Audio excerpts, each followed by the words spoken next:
தம்பி, அப்பா எல்லோரும் உறங்கிட்டுருக்காங்க. அவங்களுக்காக டீ போட்டுட்டு நான் கொஞ்சம் வடை செஞ்சு கொடுக்கலாம் அப்படின்ட்டு பருப்பு எடுத்து ஊற வச்சுருக்கேன். இது வந்து பைத்தம் பருப்பு கொஞ்சம் எடுத்திருக்கேன். 1 டம்ளர் துவரம் பருப்பு எடுத்திருக்கேன். அது கூட கொஞ்சமாக கடலப்பருப்பு எடுத்திருக்கேன். இதில் வந்து நான் 3 விதமான பருப்பு ஊற வச்சுருக்கேன். இது கூட நான் வந்து முருங்கைக்கீரை சேர்த்து தான் இன்றைக்கி நான் வடை செஞ்சு கொடுக்க போகிறேன். அது எப்படி செய்யலான்னு வீடியோவில் பார்க்கலாம். இதை முதல்ல நம்ம தண்ணி ஊற்றி ஒரு 10 நிமிடம் ஊற வச்சுக்கலாம். உறங்கிட்டுருக்காங்க. அவங்களுக்காக வடை செய்யலாம் அப்படின்ட்டு இந்த வெங்காயம் அரிஞ்சு வச்சுருக்கேன். அது கூட பூண்டு கொஞ்சம் இடித்து வச்சுருக்கேன். இஞ்சி கொஞ்சம் கட் பண்ணி வச்சுருக்கேன். பச்சை மிளகா, அது கூட சோம்பு எடுத்திருக்கேன். இந்த மாதிரி பருப்புலாம் ஊற வச்சு அரைச்சி வச்சுட்டேன். இது கூட நான் இன்றைக்கி முருங்கைக்கீரை சேர்த்து தான் செய்ய போகிறேன். அதனால் முருங்கைக்கீரை கொஞ்சம் உரிய வச்சுருக்கேன். இது எல்லாத்தையும் ஒன்றா போட்டு நம்ம உப்பு சேர்த்து பிசைஞ்சு எடுத்துக்கலாம். இப்போ நான் இந்த மாதிரி எல்லாம் சேர்த்து மாவு ரெடி பண்ணி வச்சுக்கிட்டேன். இப்போ இந்த மாதிரி நான் கொஞ்சம் கொஞ்சமாக எடுத்து தட்டிகிட்டு இருக்கேன். இந்த மாதிரி தட்டி எண்ணெய் போட்டுவோம். இந்த பக்கம் டீ குடிக்கிறதுக்கு காப்பி பால் ஊற்றி போட்டிருக்கேன்.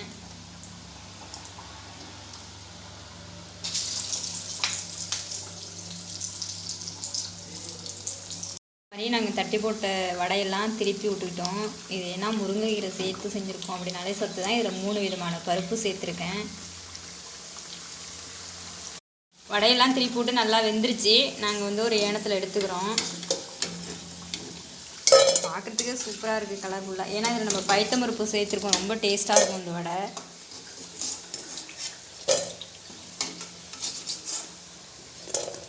எல்லா வடையும் தட்டி எடுத்துகிட்டு காட்டுறோம்.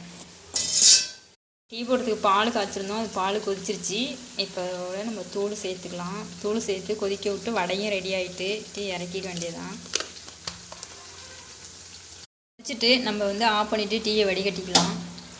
இங்கே வடையும் ரெடி ஆகிட்டு நாங்கள் இப்போ வடை சாப்பிட்டுக்கிட்டே டீ குடிக்க போகிறோம். நாங்கள் உரம் ஏற்றிட்டு டீ குடிச்சிக்கிட்டே வடை சாப்பிட்டுட்டு இருக்கோம். ராமு வடை போடுவோம்லான்னு பார்த்துட்டு இருக்கா. சின்ன ஊட்டி அது கொஞ்சம் போடு. சின்ன வேலை ஒருத்தர் போடு, உடச்சி போடு. நான் அப்புறம் எடுத்து போடுறேன். சாப்பிடுவோமா வேண்டாமான்னு பார்க்குதுரா. என்ன சின்னவே ஒன்றுமே சொல்லல வடை நல்லா இருக்கான்னு. நல்லா இருக்கத. சரி.